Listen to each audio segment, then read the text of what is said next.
Bonjour à tous et soyez les bienvenus sur ma page. Aujourd'hui, nous allons parler de la morphologie des plantes.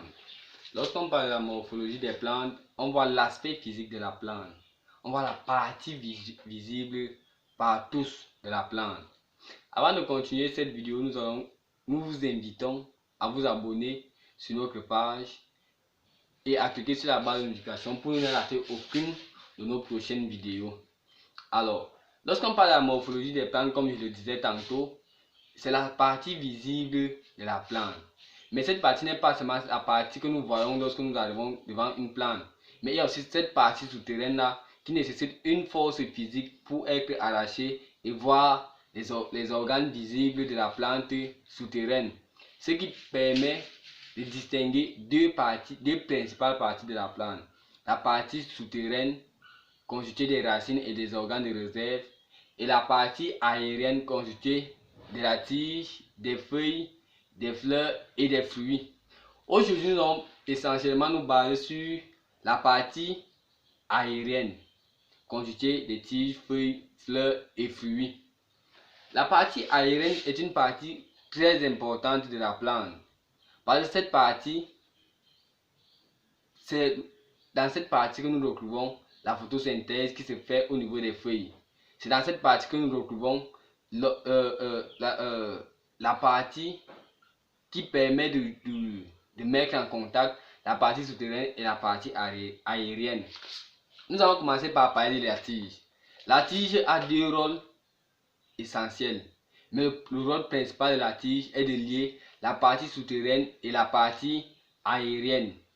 C'est aussi dans cette partie-là que nous retrouvons les deux organes permettant à la plante de se nourrir. Nous avons le xylème et le phloème.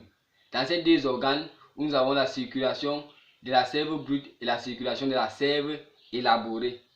Cette plante a aussi un autre rôle, celui de porter les feuilles, les fleurs et les fruits de la plante. Alors nous retrouvons souvent deux principaux types de tiges. Les tiges souterraines aussi et les tiges aériennes. Les tiges souterraines concernent les plantes concernées par les tiges souterraines sont les plantes comme le bananier plantain, l'ananas, l'oignon, l'ail et bien d'autres plantes. Le bananier plantain et l'ananas ont un nom spécifique. Leur tige a un nom spécifique. Leur tige est appelée rhizome. Parce que leurs feuilles se forment à l'intérieur de la terre et leur tige qui semble être visible est juste un amas de plusieurs feuilles. Nous voyons bien que l'ananas n'a pas un tronc, si on peut appeler ça comme ça, n'a pas de tronc. C'est un amas de plusieurs feuilles qui constituent le tronc de l'ananas ainsi que pour le bananier plantain. Maintenant, l'oignon et l'ail, leur tige souterraine est appelée bulbe. Parce que nous remarquons que lorsque on arrache l'oignon ou une tige d'ail, il y a une gousse ou alors une boule qui se forme à l'intérieur. Et lorsque nous découpons les oignons ou l'ail, nous constatons bien que l'oignon a plusieurs couches. C'est un ensemble de plusieurs couches qui constituent cette boule que nous arrachons du sol. Maintenant, les racines, les tiges aériennes sont les tiges qui dépendent maintenant des pores.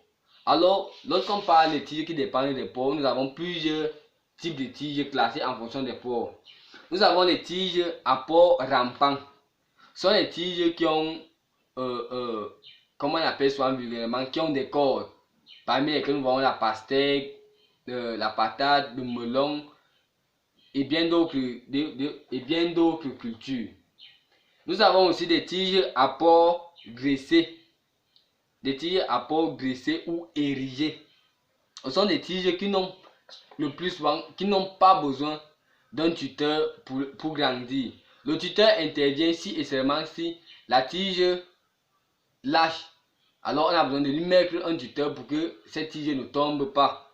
Nous avons aussi des tiges à pores grimpants. Ce sont des tiges qui ont nécessairement besoin d'un jalon ou alors d'une plante qui va les servir de tuteur. qui ont nécessairement besoin d'un tuteur. Et ces tuteurs peuvent être un jalon ou alors une plante. Dans cette catégorie, nous retrouvons des cultures comme les ignames, le haricot, la tomate. Voilà par exemple quelques cultures qu'on retrouve, qu'on peut classer dans les tiges à port grimpant. Après avoir parlé des tiges, nous allons suivre par les feuilles. Les feuilles, comme je le disais tantôt, les feuilles sont le siège de la photosynthèse. La photosynthèse qui est une opération très importante pour la plante. Alors, les tiges, on va distinguer plusieurs types de tiges également, principalement 3 types de tiges. Les tiges à limbe divisées.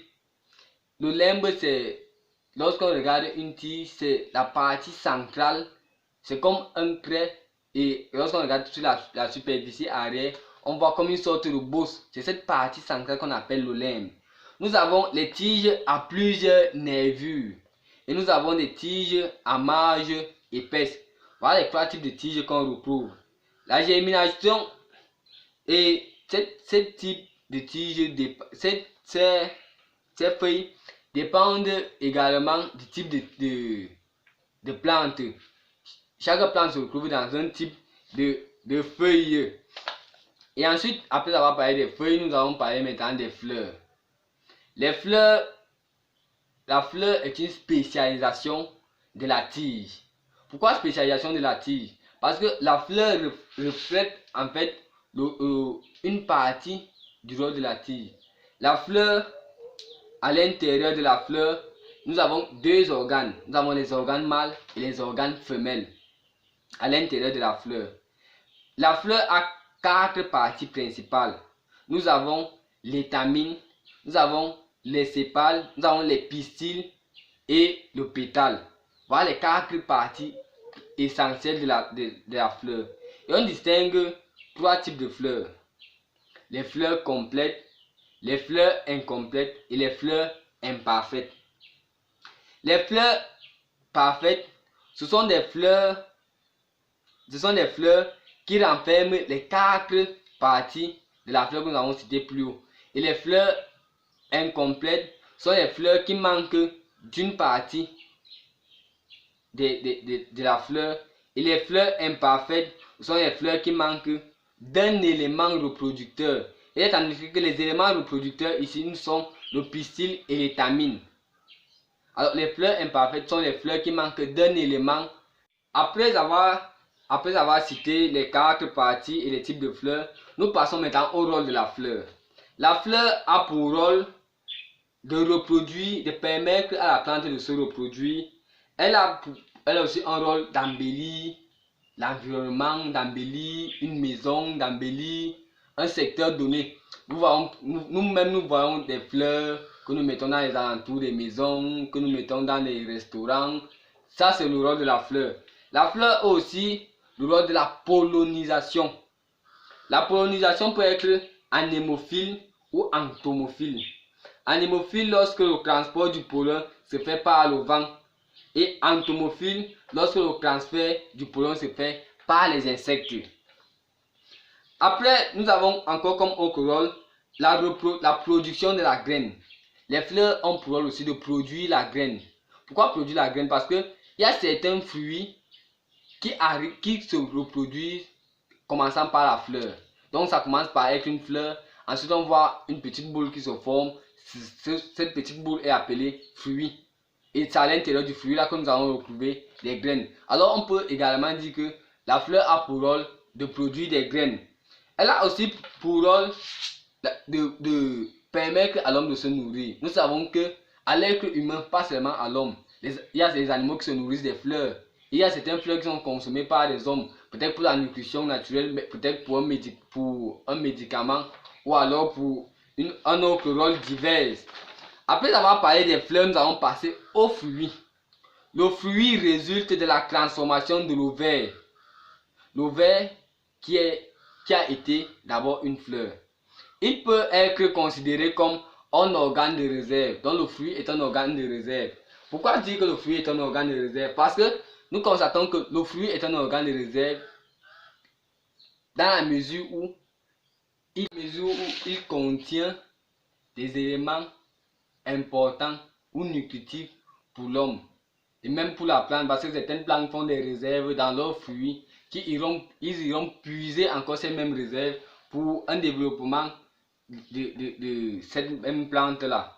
Après avoir parlé du rôle des fruits, nous allons donner les parties d'un fruit. Les parties d'un fruit sont au nombre de 4. Nous avons l'épicarpe, qui est cette partie que nous appelons souvent la peau. Nous avons la mésocarpe, qui est la chair, comme nous appelons.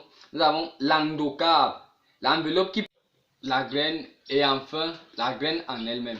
Après avoir donné les 4 parties d'un fruit, nous allons parler des types de fruits. On distingue 2 types de fruits. Nous avons les faux fruits qui résultent de la transformation d'un ensemble de fleurs. Comme culture ayant un faux fruit, nous avons l'ananas. Nous avons aussi les vrais fruits qui résultent de la transformation de l'ovaire après fécondation, parmi lesquels nous avons la gousse de haricot, la gousse de moringa et de bien d'autres gousses. Voilà sommairement présenté la partie superficielle de la plante.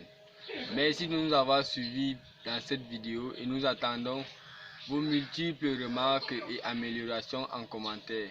Merci et d'ici à là, portez-vous bien.